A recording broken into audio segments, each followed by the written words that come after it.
It's been about 3 weeks since my last video reflection. Since then, I've been to the NDEO conference in Seattle, at which I presented. It went great. We got back, we had our informal showing right away. So I've kind of been focusing a lot of my attention on tying up loose ends, making things ready to present, and finishing up that really actually the second half of the piece. So I did skip.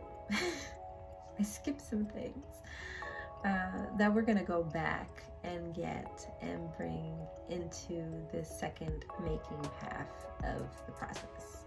So I left off on session 4, completely skipped session 5, which is called Embodying Stories, which is pretty much the crux of the project. So we have to renegotiate our energy. But we do have about a month left. So there are 3 sections of the dance that I want to create.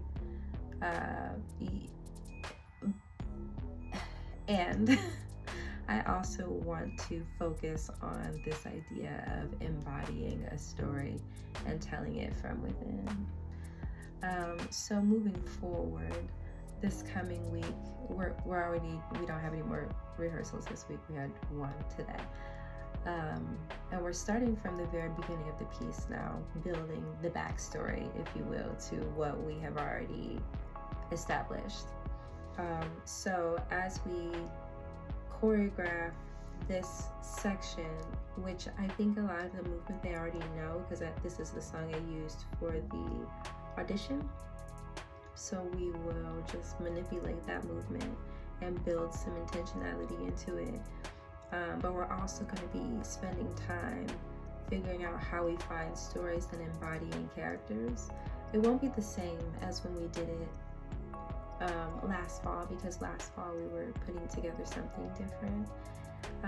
But we're going to go back to the very first writing assignment we did, when students wrote about a time when they have felt powerful,